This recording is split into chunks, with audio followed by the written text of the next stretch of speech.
Want to make a podcast? Spotify's got a platform that lets you make one super easily, then distribute it everywhere and even earn money, all in one place for free. It's called Spotify for Podcasters, and here's how it works. Spotify for Podcasters lets you record and edit podcasts right from your phone or computer, so no matter what your setup is like, you can start creating today. Then you can distribute your podcast to Spotify and everywhere else podcasts are heard. Video podcasts are also available on Spotify. With Spotify for Podcasters, you can earn money in a variety of ways, including ads and podcast subscriptions. And best of all, it's totally free with no catch. Ever since I discovered Spotify for Podcasters, I feel like I've been having a lot more connection with my listeners through the Q&As and polls. I highly recommend you give it a try. Download the Spotify for Podcasters app or go to www.spotify.com/podcasters to get started. Are you ready to make a difference in the world? Join Cross Catholic Outreach, where compassion meets action. They're on a mission to end poverty and transform lives. With your support, they can provide food, clean water, education, and hope to those in need. Every donation counts, every act of kindness matters. Together, we can create a brighter future for vulnerable communities. Visit crosscatholic.org today and be the change you want to see. Cross Catholic Outreach, turning compassion into lasting impact.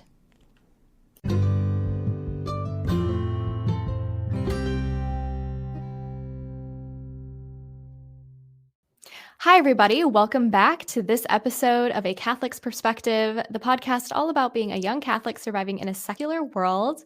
Today, we have a very interesting topic. This is a topic that a lot of people have reached out to me about over email, and we're discussing veiling today. So this is a little bit more for the ladies, but men, I highly suggest you stick around because you might learn something as well and then be able to communicate that to the person you're dating, your wife, or your sister. Doesn't matter. Any woman in your life will do. And today, to discuss this topic with us, I have with me Cecilia Blackwell. She's a good friend of mine. We just did a veil collab this year, which was amazing. We did the Memento Mori veils. So welcome, Cecilia. Thank you for being on here with us. Thank you so much for having me on, Amber. This is an honor. Obviously, yeah. I mean, I would obviously have you on all the time because I feel like we have so much to talk about. But I agree. I know we just did that veil collab and it was so good. I had so many great reviews. Everybody loved them. You handmade what was that, 35, 40 veils? That was a lot. Yeah. It was Wow. fun. It was fun. They were very beautiful. I enjoyed doing them, and the significance and the meaning behind all of them was just really special. And yeah, no, it was really fun. I'm glad that people liked them so much. Yeah, people love them. I was surprised because, with veils and stuff, usually with my other things, I didn't really hear that much back. I heard oh, thank you, blah, blah, blah. But with the veils, everyone was like, this is amazing. My wife loves this. It was just so cool to see how many people really loved your stuff. So keep doing what you're doing. And also, little tip is next year, we will also be having another limited edition veil drop. So stay tuned for that. Yes, we will. So for those who might not know you, did you want to introduce yourself to listeners real quick? Yeah, absolutely. So as you said, I'm Cecilia Blackwell. I am a freelance music teacher, seamstress, and writer in Central Pennsylvania. I'm also a middle school youth minister part-time as well. I wear a lot of hats. I do a lot of things. I think the term for it nowadays is multi-passionate. I prefer the term Renaissance woman. I think that's more fun and glamorous, and I love it. But yeah, so I do a lot of different stuff. I have an Instagram platform where I write a lot about beauty, truth, and goodness, being made in the image and likeness of God and all that good stuff at Missionary of Beauty. And then I have a veil business called Ave Maria Veil Co. And one thing that I do with it that I think is unique to a lot of veil companies is that every single veil I make is totally one of a kind. I don't make another one. And I do this because I'm so incredibly drawn to the concept of the Imago Dei and how we're all uniquely made in God's image and likeness. A friend of mine described it to me once in college as thinking of how, a diamond has many facets. And you can almost think of God having different facets that each of us uniquely reflect. And every one of us is going to reflect a different facet. No one else is going to. So, that's why it's so important to cultivate an understanding of that, because it can really impact the way then you approach being a Christian witness to the world. because nobody else is going to do it the way that you do it. No one else has done it the way you do it, and no one else will do it the way you do it. So it brings to mind, in the book of Esther, like, you were made for such a time as this. So yeah, that's a I bit love about me, that. my veils. No, And it's amazing because I think it's so important that everybody has that unique individualism, especially these days where everyone's kind of made the same. It's so cookie Mhm. cutter. We see that with celebrities and everything. And with our faith, we have the saints as an example. Like, not one of them is cookie cutter or the same, and they lead Yes. the example that you might connect with one a little bit better than the other because of a hobby or a shared interest that they were into when they were on Earth, but for the most part, it's like we're all different. And I love that about your company. And that's what stood out to me when I was like looking for people to do these limited drops with. I was like, I want something unique, somebody who's like passionate about what they do. They have a message, they're not just doing it for a buck, a quick buck. Cause I see a lot of people who do that as well. And obviously I can't judge their intentions or anything, but I noticed that the quality is not good. They don't love what they do and it shows through their work, and yours was definitely one of those things where everything was super high quality and one and done is like so interesting. You don't see that, anywhere. And so it really stood out to me. So yeah, that's how I met. That's how I found you. Yeah. But no, it's awesome. So kind of diving into our topic for everyone listening, what's kind of like your own story of veiling? How did you get started? All of that fun stuff. Yeah, so back in my junior year of college, I went to a Catholic college and there were a lot of women who veiled. And I remember being struck by it in mass one day and being like, wow, this is so beautiful. And I felt this little tug on my heart to start veiling, but I knew that if I was going to commit to it, I needed to commit to it full time and not just at school. I needed to do that back home too, at my home parish where like maybe 3 women veiled. Mm. And I was not quite mature enough or ready to stand out at my home parish in that way. So I put it off for about 2 years until my first year of grad school, when ironically I ended up back in my hometown for grad school. So I was going to my home parish, for daily mass and all of that. And one day the Lord was just like, so why haven't you started veiling yet? And I was like, okay, fine. I'll do it now.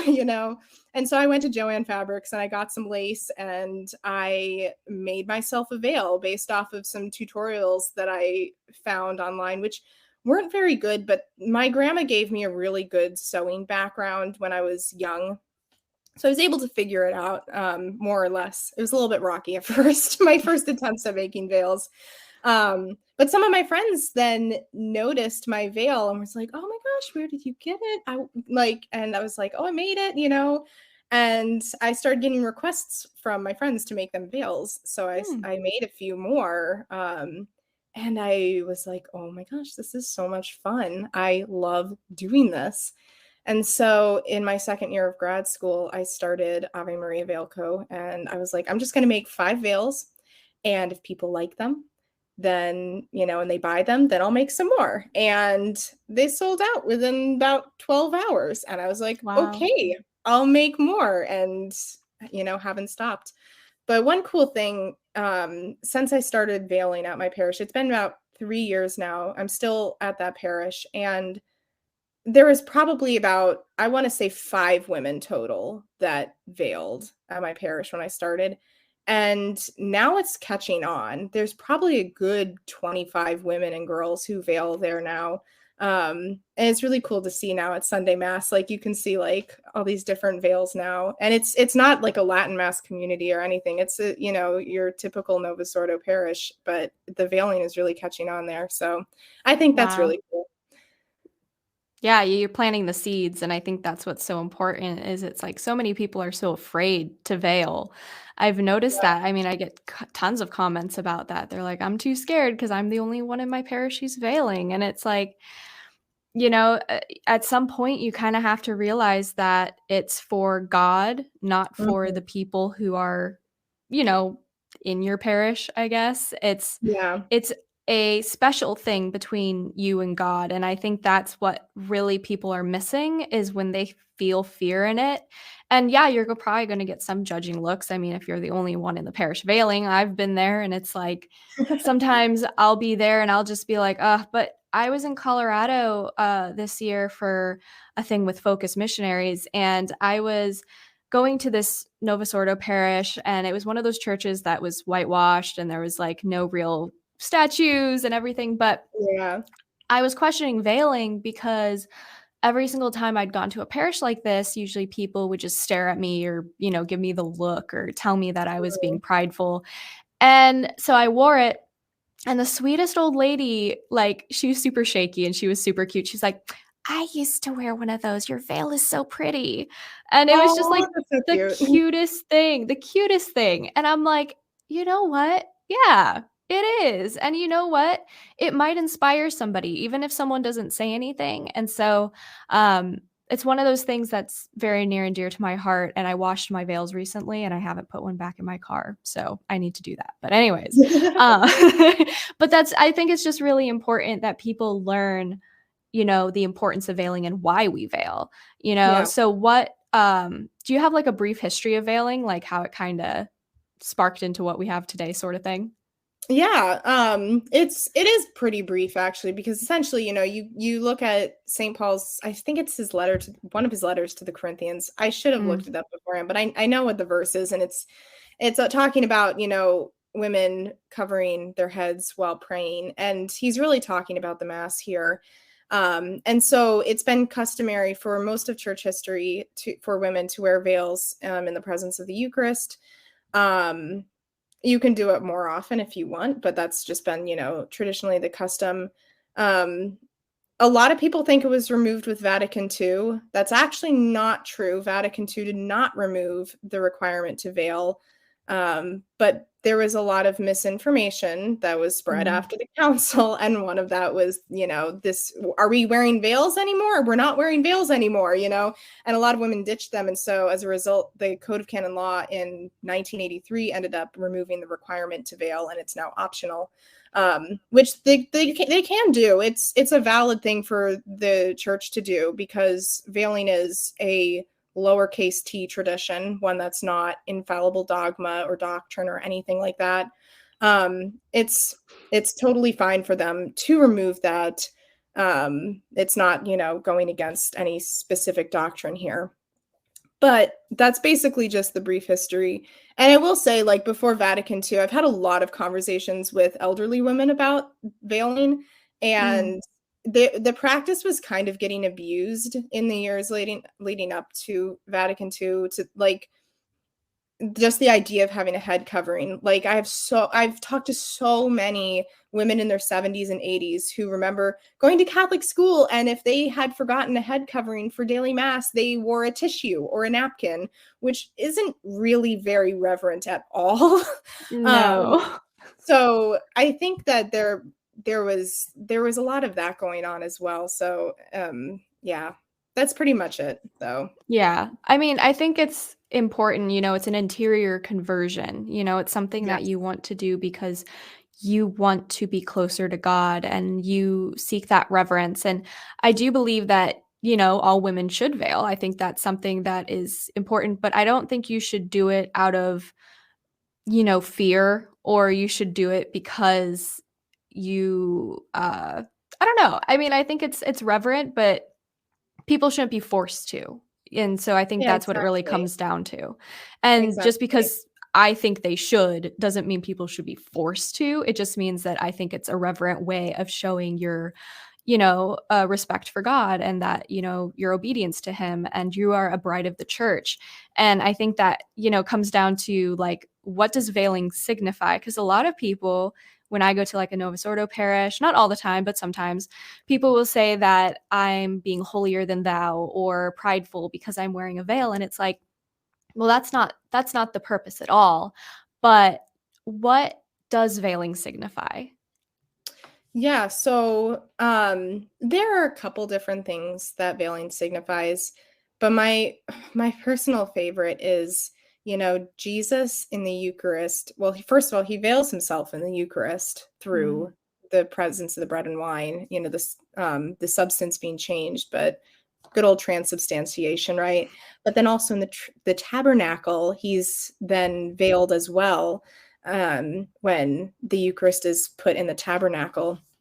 So Jesus being the source of life, we as women have a special ability, the capacity to carry life within us. And so veiling then is a way that we can kind of unite ourselves a little bit more closely with Christ in a way that men can't, because men don't have that capacity to carry life within themselves.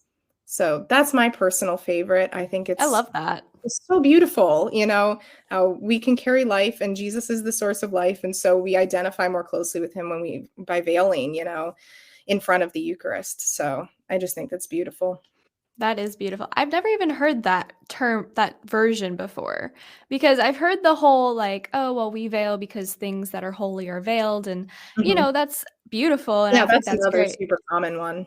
Yeah. But like to know that women are the only ones who can veil, and because we have a child in us, and like it's just such a beautiful thing. And I don't think people hear that enough. I think a lot of the times women hear that they need to veil, not a lot, but at least some women have told me that they've been told they need to veil because their hair is distracting during mass and it's distracting Yeah. the men. And I'm like, I think that's the most ridiculous thing ever. what? Like, how is If that your hair is distracting to a man, that's a problem to not your problem, but the man's their problem. problem? Oh my gosh. The amount of people that would tell me that, I'm like, that's not what? Like, Yeah. how is that? Because like sometimes Yeah. I'll just stare at the message and I'll be like, "Uh, okay, because it's like, how do you even respond to that yourself? You're like, I know, right? that's not your problem. Or it's like Yeah. I've had like people tell me like they got pulled aside, after mass and told that they were being distracted for wearing the veil. And it's like, okay, which one is it? Because Yeah, it's like you can't win there, it's no, you can't win at all these days in certain areas, but it's true. it's there's so many different reasons why people say you should or shouldn't veil, but what are some reasons why women should veil if they're kind of on the fence about it? Well, I think it goes back to, veiling now is more of a calling because it's not compulsory. We're not required to Mm. do it. So I think, I think the most important thing is for every woman to be open to that, and just if the Lord, she feels the Lord is calling her to that, and step out in faith. If you're nervous about, veiling, like, and maybe going and investing in a veil that's like 40, $50, that's a bit bigger, and you're like, well, what if I wear it and I'm like, oh, this really isn't for me, right now in my season of life. One thing I recommend is to either wear like maybe like a hair scarf, like, or like a hair Mm. kerchief sort of thing, because that's something you might have already in your closet, or getting one of those headbands that you can kind of stretch out a bit more, like there's extra fabric and like it kind of turns into a hair scarf. Yeah. um, or getting just a smaller, more simple veil to just start things out on, and see if, testing the waters is not necessarily a bad thing. You don't have to jump all in at once. Especially if you're the sort of person that struggles with jumping into something all at once. Testing the Mm. waters is okay here. Um, I think of like the parable of Christ where he compares faith to a mustard seed. Mustard seeds are teensy tiny. It's okay if the only step in faith that you can take is a very, very tiny one, because the Lord can do a lot with that. Mm. So yeah, I would just encourage anyone who's on the fence to consider maybe that. I've had women tell me before that they're on the fence because they feel like if they started doing it, it would become a source of pride for them. Mm. Um, if that might be, a case where that you're dealing with, um, I would definitely encourage either praying the Litany of Humility on a regular basis, and testing out the waters of veiling, maybe with a smaller veil. And if it is a source of pride for you, then, maybe that's a sign to stop, because veiling shouldn't be about you. It shouldn't be a way to make you seem more holy. Mm, And if the intention of your heart is, if that's where that is, then it actually might be a better idea to put pause on yeah. veiling until you are able to be in a more humble place, which is where the litany of humility really comes in handy. uh, but that's what I would recommend in a situation like that. Right. And I think that's really important too, because a lot of people don't look interior to themselves and think, okay, why am I doing this? Because I think a lot of times these days, people do things for a certain look. Yes. They do something because they want to look a certain way to other people, and the conversion of their heart is still not there. And so that can go for anything. And I think that's a really important message. So I'm glad you brought that up, because that can go for anything from daily mass. Not saying you shouldn't go to daily mass, you should, but it's like, make sure you're paying attention to the conversion of your heart and make sure that you are working on changing it, Yeah. to not do it for others so that others people see you going to daily mass or veiling or doing all these things, but so that you're doing it for God. Because I think a lot of times we put our peers' view of us above what God thinks of us, and that can go for so Absolutely. many things. And I Yeah. think that's so important. Yeah. No, I wholeheartedly agree with all of that. Um, Yeah, it's like when it becomes like just for outward show, like really any religious practice, that's the empty works that the Bible talks about, and we don't want to do that. Um, now that is to say, like if you're in a place where it's like, okay, I feel like my heart isn't entirely in the right place, but I'm trying, Mm, and you're frequenting the sacraments and praying about it, all of that, like you don't have to be in the perfect place to start doing something like veiling or anything that's more of like an outward show, so to speak. You don't have to be in that perfect place, but you should be actively trying to cooperate with God's grace so that you mm. can grow and experience that conversion of heart towards humility and the other virtues. So Yeah, no, I completely agree with that. I'm glad you threw that in, because I think a lot of people, especially scrupulous people, will be mm, like, I'm mhm. not in the right form of heart, like I'm sinning. It's like, no, no, no, calm down, take a chill pill. Yeah, Like, exactly. you're fine. Be gentle with yourself. If you deal Yes, with scrupulosity, be gentle with yourself. yes, please, because I think people are too hard on themselves. And, there's advice from everyone about scrupulosity. There are so many people that tell you, you should be ashamed of having it or this or that. It's like, you know what? If you're doing an interior conversion and you are doing your best and you're trying, like God sees that. God Yeah, knows your heart. You don't need other people to tell you what you are or aren't doing, because then sometimes we can think like, am I doing that? Even though we're not. And we'll be like, am I awful? Even though I'm like not doing, they can yeah. get in our heads a lot. So I completely agree with that. And I'm glad that you threw that in there, because I think more people need to realize that, you know, even if you have scrupulosity and it's not fun to have, I had it a little bit. My fiance has it way worse than I do. I'm so Um, sorry to hear that. it can really impact like your faith life. And so Yeah, other people kind of pitching in on like what they think your scrupulosity means or what you're doing because of it can make it a lot worse. So, yeah, yeah, for but sure.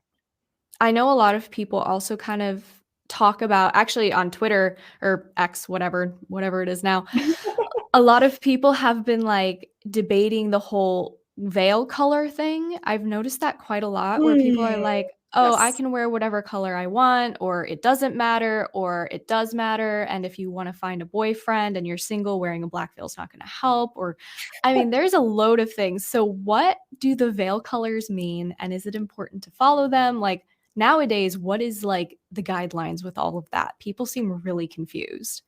Okay, yeah. So I've done a lot of research into this, and I've talked with other veil makers as well, because there's this idea out there that there's this long-standing tradition that unmarried women wear white veils and married women wear black veils. However, I have not been able to find an ounce of historical evidence to back this up. And Really? same with other veil makers that I've talked with. And you would think, just because like we have a lot of historical evidence about a lot of random things. So you would think that if there's this widespread tradition dating back for centuries, like it's claimed to be, we would have things like descriptions of it in a feast day description from some author or, whatever, someone's diary. I don't know. There would be evidence out there, like primary source documents to back this up. Right. But I've looked into this, have not been able to find anything. Other veil makers have looked into this, have not been able to find anything. The closest thing that anyone has really been able to come up with is that in religious orders, many times like the novices will wear white veils and the fully professed sisters will wear black veils. But even with that, it doesn't necessarily translate over to unmarried women wearing white veils and married women wearing black veils. So with that being said, I do think that there is a nice sort of sentiment behind the idea of like, white is associated with purity and virginity, whereas black is like represents a death to self. And, when you get married, it's a real death to self in your vocation. So I understand the sentiment behind it. And I think that it's lovely. And if you feel drawn to that and it helps you express your spirituality and enter into the season of life that you're in, or your vocation more deeply and uniting that with Christ in the holy sacrifice of the Mass, then by all means do it. However, and this especially goes if you have scrupulosity, do not beat yourself up over not wearing what like supposedly the right color veil is, because the reality is that this tradition just doesn't have historical evidence to back it up with. And maybe there is something out there and just it's not like out there on the internet for people to read. Maybe it's like locked up in some like university library or something. You know what I mean? Like the Vatican archives. Yeah, the secret Vatican archives really say what veil colors. Like nobody knows. But like so like I'm not saying that it's not out there, that there isn't something out there. However, if like there just isn't anything that's publicly accessible to find, and with the claim that it's as widespread as it is, there should be some public information on that we can access. And I also, just to put one last point with that as well, I have noticed that not only in my home parish, but wherever I've gone, which mostly actually is Novus Ordo parishes, when I see older women veil, about 80% of the time they're wearing white veils. And you would think that if this was a tradition that, stems back a long time, and these are women who lived pre-Vatican II, like they would have known the tradition was white means unmarried, black means married, and so then why are older married women wearing white veils, So I think there's also, I don't know, I think there's also that. Granted, obviously, I haven't been to every single parish across the United States, so this could just be, circumstantial evidence, that I'm seeing, but it still counts. Yeah, we'll go with that. So I know, because I think it's also cool that we can wear different colored veils for different feast days. Yes, I was just about to say that. Like, I love doing that. I love doing that too, especially with like Marian feast days. I have this. Okay, it's okay. So I haven't worn it in like forever, but it's like an electric blue colored veil, and everybody at my church could point me out because they knew that I was the only one who ever wore that veil. And so every time I was at Mass, people could come up to me because they would be like, "Oh, can I say hi to Amber? Because I like her stuff, whatever, blah, blah, blah." And my friend would be like, "Yeah, she's the one wearing the electric blue veil. Just you'll find her if you go inside." And lo and behold, it worked every time. Now, I haven't worn it in a long time because it ended up being like a safety issue. It's not great being, a public figure and stranger danger sometimes. But after I had that whole issue resolved, we had to get police involved and things. After we had that issue resolved, I thought about, Yeah. There was a few of them. So, Oh my gosh. few I'm so restraining sorry. orders. It's okay. It's, you know what? It comes with the territory. I pray for them. I Yeah. hope that, they do better somewhere else. And yeah. But, um, anyway, but I definitely loved wearing like the electric blue veil for Marian feast days, but then eventually it just became my favorite. And then Mhm. I had a red one for Pentecost. I had Nice. like a gold one for Christ the King. It's just like Nice. I love that there are different colors for different feast days, and I think matching your veil to the feast day color is a lot of fun too. Like Lent, you can Yeah. wear like a dark purple. Advent, you can wear, what is that? More like a bluish purple because of Mary's. Yeah. Yeah, Or there's like a pink whole. for Gaudete Sunday too. You could do pink, Yes, you know. I love that. And then you Or can I wear should say white rose, not pink. I'm sorry. It's rose. I'm sorry. because Jesus rose from the dead. He didn't pink from the dead. Oh. I said that it was pink once, and one of the fathers hit me on the head with a pamphlet. He was like, "It's rose," and I was just like, "Okay." That's funny. Not in like an abusive way. He was just like, "Bonk," Yeah. He's just like, Yeah, "Stop yeah, it." yeah, yeah. I love priests like that. I'm like, I think we need more Yeah. priests to hit people on the head with pamphlets because just saying, I think it would help a lot. But I don't know. Yeah, this has been a great conversation. And the last question really, for any of those who have heard this, they're like, you know what? I really want to veil. I feel like I'm being called to this, but I'm scared. I know we touched on it a little bit earlier. One of the main advices that I used to give them was to get a veil color that matched their hair color. If it was Yes, that's a good one. blue, yeah, because I know that like sometimes it's just the color. If your hair's blue, well, anyways, but I know that like a lot of people stress out about that and like their hair color going. It's like their hair's black and they wear a white veil. It like stands out so much more. And Yeah. so for them, I think that that's like kind of a point of being scared of veiling. So what would you say to someone who's maybe struggling with that a little bit? Yeah, well, one of the things absolutely would be what you say is, wearing a veil color that matches more closely to your own hair color. That's definitely a great thing to do. Wearing something simpler, or wearing like a hair scarf, because those are trendy, wearing hair scarves like in like a kerchief sort of style. That's trendy. Mm, So that's a really good, really, really good dip into wearing a head covering at mass without feeling like, oh my gosh, I am standing out big time here. Um, so that's a really, really good one to do. Or just getting something nice and simple. If you're feeling courageous though, just go for it. And if you do well with jumping into things head first, just go for it. But ultimately, if you need to take baby steps into it, that is okay. Christ walks alongside you with every baby step you take in faith, and he's proud of you for taking those baby steps. mm. Kind of like a parent is proud of their child when they take their very first steps. They're not like, "Why aren't you running a marathon already?" They're they're like, "Oh my gosh, you're doing it. Look at you go." Like, that's how Jesus looks at us whenever we take a Mm. baby step in faith. And more often than not, we have to take baby steps in faith rather than those big, leaping off a cliff jumps. So true. So, yeah, if you find yourself in that you just have to walk slowly into it, that you feel called to it, but you just have to walk slowly into it, do not beat yourself up over it. Um, you are doing just fine where you're at. Just keep asking the Lord for his grace and he will give it to you. And ask the Lord for a receptive heart to be open to that grace, and he will give you the graces to have that receptive heart too.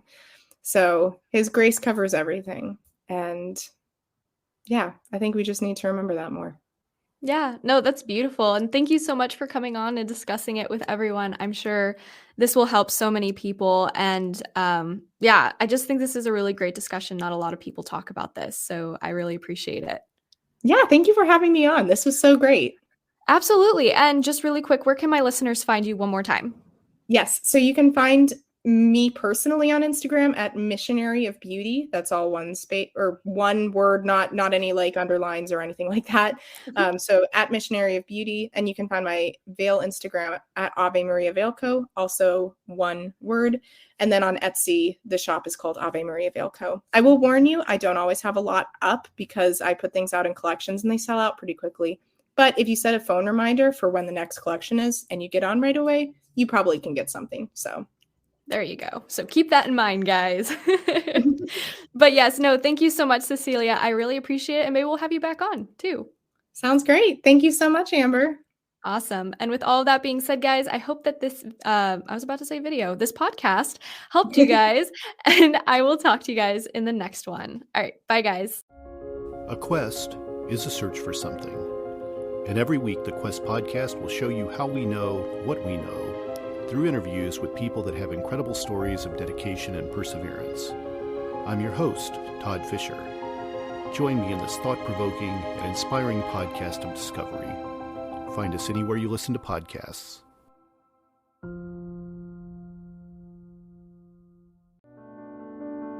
Hi, I'm Father Daniel Duplantis. In the 20th century, a new movement from the Far East captured the Western mind. Since then, the intersection of Christianity and martial arts has generated both conflict and harmony. In between, there remains many gray areas. In my new book, Jesus in the Dojo, I combine timeless theology with modern catechesis to provide a clearer path of reconciliation between the Christian faith and the practice of martial arts. You can find my book, Jesus in the Dojo, available now at most booksellers.